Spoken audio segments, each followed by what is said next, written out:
चलिए सीधे इस विश्लेषण में चलते हैं। आज की चर्चा बहुत ही खास और थोड़ी अलग होने वाली है। हम एक सदियों पुरानी बेहद खूबसूरत पौराणिक कथा को लेंगे और उसे किसी आधुनिक डिजिटल कंटेंट स्ट्रैटेजी के लेंस से डीकंस्ट्रक्ट करेंगे।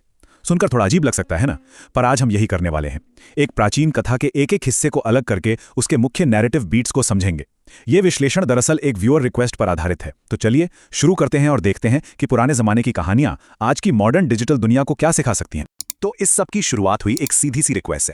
एक YouTube शॉर्ट का लिंक आया और साथ में एक लाइन थी, इस चैनल को एनालाइज करो। अब शॉर्ट फॉर्म कंटेंट का विश्लेषण करना, वो भी जहां समय बहुत कम होता है, अपने आप में एक बड़ी चुनौती होती है। इस चैनल की स्ट्रैटेजी को गहराई से समझने के लिए एक बिल्कुल नया नजरिया अपनाया गया है। हम इस शॉर्ट फॉर्म कंटेंट को ठाकुर जी और मोरों की उस बहुत ही प्रसिद्ध कथा के माध्यम से समझेंगे।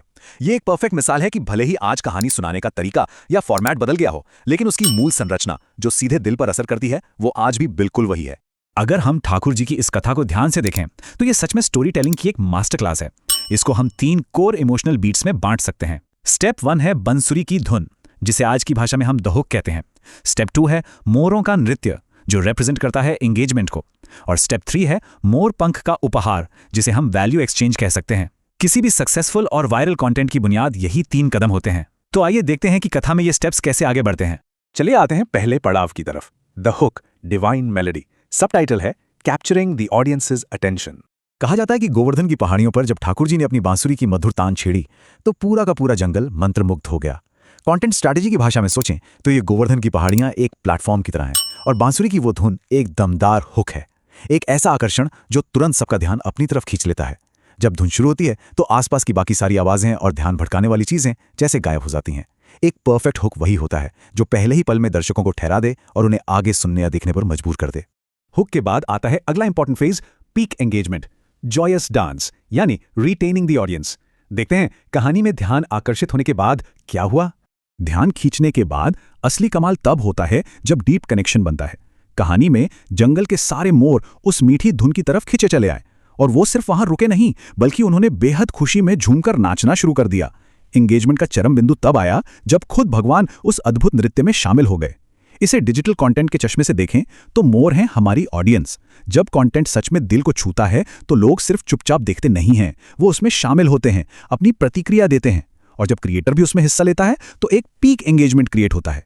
ये सिर्फ एक तरफा ट्रांसमिशन नहीं, बल्कि एक आनंदमय आदान प्रदान बन जाता है। अब आते हैं कहानी के सबसे प्रभावशाली मोड़ पर, द ऑफरिंग हम्बल गिफ्ट, और ये है द अल्टीमेट वैल्यू एक्सचेंज। नृत्य समाप्त होने के बाद मोरों के राजा ने बड़े ही संकोच के साथ अपना सबसे सुंदर मोरपंख ठाकुर जी के चरणों में एक भेंट के रूप में रख दिया। एक सच्ची और प्रभावशाली स्टोरी टेलिंग हमेशा ऑडियंस को इतना डीपली टच करती है कि वो पलटकर कुछ वैल्यू देना चाहते हैं। आज के दौर में वो अपनी मर्जी से चैनल सब्सक्राइब करना हो सकता है और इस कथा में अपना सबसे कीमती हिस्सा भेंट करना। मोरों ने अपना सबसे खूबसूरत पंख लिया। ये दिखाता है कि जब कंटेंट का असर सच्चा होता है तो वहां ये वैल्यू एक्सचेंज बिल्कुल नेचुरल और स्वाभाविक होता है। यहां कोई जबरदस्ती नहीं होती। कहानी में मोरों के शब्द कुछ इस तरह थे, प्रभु, हम जंगली पक्षी हैं, हमारे पास आपको देने के लिए कोई स्वर्ण मुद्रा नहीं है, बस यही एक निशानी है। ये शब्द सीधे दिल पर लगते हैं, है ना? यहाँ एब्सोल्यूट ह्यूमिलिटी और सरलता दिखाई देती है। यह संवाद हमें सिखाता है कि सिंसेरिटी में आखिर कितनी ताकत होती है। जब आपका मैसेज अंदर से सच्चा होता है तो उसकी अहमियत किसी भी चमकीले दिखावे या सोने चांदी से बहुत बहुत बड़ी होती है। बड़ी बड़ी चीजों की तुलना में एक छोटी पर सच्ची निशानी हमेशा ज्यादा प्रभाव डालती है। तो आखिर इस पूरे विश्लेषण का अल्टीमेट टेकअवे ट्रू डिवोशन क्या है और इसका द लास्टिंग इंपैक्ट कैसा निकल कर आता है? यहां इस तुलना को ध्यान से देखिए। एक तरफ कीमती रत्ना और सोने के सिक्के हैं और दूसरी तरफ है प्योर लव और रेवरेंस, यानी सच्चा प्रेम और श्रद्धा। कथा बताती है कि तीनों लोगों के स्वामी को किसी महंगी चीज की जरूरत नहीं है, उन्हें तो बस इस सच्चे प्रेम की आकांक्षा है। इसका हमारी डिजिटल स्ट्रैटेजी चर्चा से सीधा रिलेशन है।